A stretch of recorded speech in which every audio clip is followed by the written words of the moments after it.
हाय, मेरा नाम है आशुतोष पांडे और आज का जो टॉपिक है वो है रिलेटिव एडवर्ब्स। अब रिलेटिव एडवर्ब्स को बहुत ही आसान भाषा में और सिंपल तरीके से समझेंगे। बस आपको क्या करना है, वीडियो में बने रहना है। अब यहां पे थोड़ा समझने वाली बात है, रिलेटिव एडवर्ब्स क्या होते हैं, किस तरह से काम करते हैं। रिलेटिव एडवर्ब का काम क्या है? रिलेटिव एडवर्ब का काम है कि ये दो सेंटेंसों को जोड़ता है या दो क्लॉजों को जोड़ता है। दो क्लॉज का मतलब होता है कि क्लॉज एक होता है प्रिंसिपल क्लॉज और एक होता है सबऑर्डिनेट क्लॉज। तो ये एक प्रिंसिपल क्लॉज और एक सबऑर्डिनेट क्लॉज को आपस में क्या करता है, ये जोड़ता है।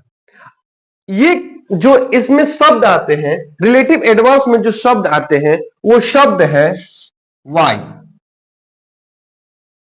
वाई आते हैं, फिर आता है व्हेन आता है, उसके बाद आता है वेयर। अब ये देखने में तो इंटरोगेटिव एडवर्ब जैसे लग रहे हैं, लेकिन है क्या ये? Relative adverbs. बस इंटरोगेटिव एडवर्ब्स में क्या आता है, ये क्वेश्चन पूछने के काम में आते हैं और यहां पे ये दो सेंटेंसों को या दो क्लॉजों को जोड़ने के काम आते हैं। हम रिलेटिव एडवर्ब जो होता है ये दो प्रकार से जोड़ता है। एक एक्सप्लिसिट यानी कि अस्पष्ट रूप से बताता है और एक इम्प्लिसिट यानी कि अस्पष्ट रूप से बताता है। तो जो भी अभी जो आप देख रहे हैं ये सेंटेंसेज, ये हमारे एक्सप्लिसिट यानी कि स्पष्ट रूप से ये दिखाए गए हैं। जो भी इसमें बताया गया है वो जो शब्द है वो स्पष्ट रूप है। अब आपको लास्ट तक बने रहना है ताकि आपको ये पता चले कि अस्पष्ट रूप से वो शब्द क्या होते हैं जिससे ये रिलेटिव एडवर्ब जोड़ा जा सके। ठीक है, अब जो ये वाई है, वाई हमें कारण बताता है यानी कि कारण को इंडिकेट करता है। वेन जो है ये समय को इंडिकेट करता है और वेयर जो है ये स्थान को इंडिकेट करता है। स्थान का मतलब है जैसे ये जो तीनों शब्द है ना, अपने से आए पूर्ववर्ती नाउन को ये क्या करते हैं, इंडिकेट करते हैं। अब इंडिकेट में अगर स्थान की बात की जाएगी तो हम लोग वेयर लगाएंगे, अगर समय की बात की जाएगी तो वेन का प्रयोग करेंगे, अगर कारण पूछा जाएगा तो हम लोग वाई का प्रयोग करेंगे। अब सेंटेंस के द्वारा थोड़ा समझते हैं। सेंटेंस देखिए, कह रहा है कि दिस इज द रीजन, यह वही रीजन है। रीजन की बात हो गई तो रीजन में हम लोग क्या लगाएंगे, वाई। वाई का यहां पे हम लोग प्रयोग कर देंगे। दूसरा सेंटेंस कह रहा है do you know the reason, क्या तुम कारण जानते हो। क्या तुम कारण की बात हो जाती है तब हम लोग क्या लगा देते हैं, वाई।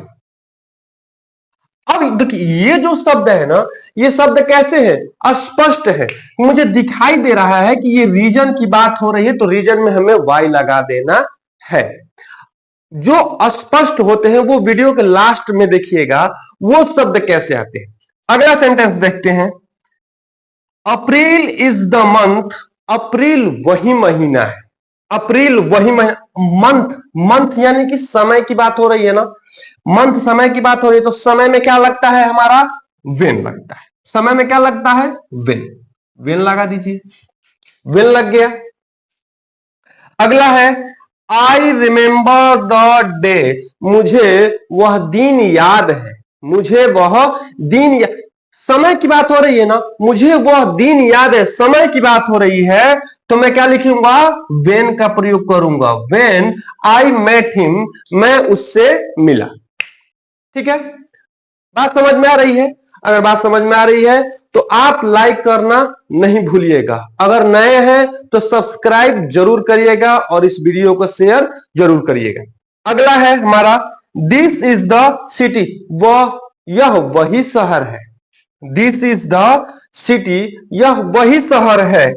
अब देखिए शहर यानी कि स्थान की बात हो रही है। स्थान में हम लोग क्या लगाते हैं, वेयर लगाते थे, तो क्या लगा देंगे यहां पे, वेयर। कह रहा है दिस इज द सिटी, यह वही जगह है जहां वी लिव्ड, हम रहते थे। ठीक है, अब वेयर का मतलब यहां पे जहां का होता है, ठीक ना। देखिए यहां अगर मीनिंग का है, अगर वाई का बात की जाए तो वाई अगर इंटरोगेटिव एडवर्ब्स रहता तो इसका उच्चारण यानी कि जो इसका मीनिंग होता वो होता क्यों।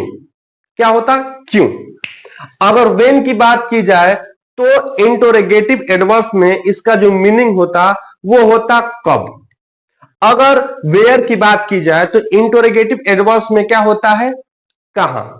लेकिन अगर रिलेटिव एडवर्ब्स में यही हमारे शब्द यूज हो रहे हैं तो इसके जो मीनिंग्स होंगे वो बदल जाएंगे। क्या होंगे? वाई मीन्स होता है जिस वजह से, वेन मीन्स होता है जब, और वेयर मीन्स होता है जहां। वही शब्द क्या हो जाएंगे?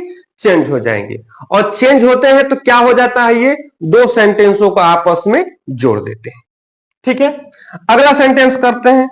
दिस इज द चर्च, यह वही चर्च है। अब चर्च की बात हो रही है कि यानी कि स्थान की बात हो रही है तो स्थान में हम लोग क्या लगा देते हैं? वेयर लगा देते हैं। तो लगा दीजिए यहां पे where. Where my friend got married, यह वही चर्च है जहां मेरा दोस्त शादी किया। ठीक है, ये तो बात हो गई एक्सप्लिसिट यानी कि स्पष्ट रूप से बताए गए रीजन, समय, स्थान की बात हो रही थी। अब हम लोग पढ़ेंगे अस्पष्ट रूप से बताए गए, जिसमें हम लोग यूज करेंगे कारण, समय और स्थान को हम लोग क्या करेंगे? इंडिकेट करें। इंप्लिसिट की अगर बात किया जाए तो इसमें मानिए सेंटेंस पहला देखते हैं। पहला सेंटेंस कहता है आई डू नॉट नो। यहां तक तो ठीक है, छोड़ देते हैं बीच में, क्या लगेगा। फिर कहेंगे यू कम।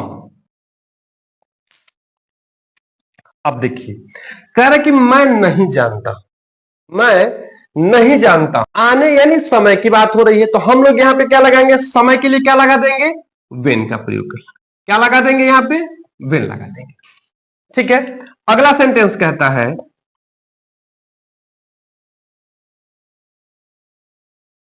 मैं जानता हूं। क्या? मैं जानता हूं। छोड़ देते हैं, लिखेंगे मोहन लिव्स। मोहन रहता है।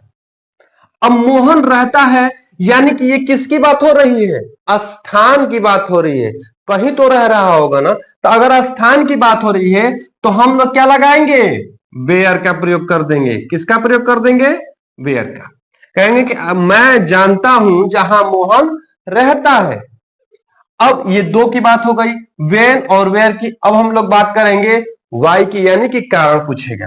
तीसरा सेंटेंस है हमारा आई एम नॉट श्योर। छोड़ देते हैं खाली स्थान, फिर लिखते हैं सी लेफ्ट। अब ये कह रहा है कि मैं श्योर नहीं, मुझे यकीन नहीं है। अब यकीन नहीं है, वह छोड़ दी, उसने छोड़ दिया। अब छोड़ दिया का मतलब है कि कोई तो कारण होगा ना, या तो जब कारण की बात हो रही है तो हम लोग यहां पे क्या लगा देंगे? वाई। अब देखिए, ये जितने भी रिलेटिव एडवर्ब्स हैं मैंने दो टाइप बता दिए। एक होता है एक्सप्लिसिट और एक होता है इम्प्लिसिट, यानी कि स्पष्ट और अस्पष्ट। ये दो रूप से काम करता है। अगर आपको ये बात समझ में आ गई हो तो आप इस वीडियो को लाइक करिएगा। अगर चैनल पर पहली बार आए हैं तो इसे सब्सक्राइब करना नहीं भूलिएगा और ज्यादा से ज्यादा इस वीडियो को शेयर करिएगा। धन्यवाद।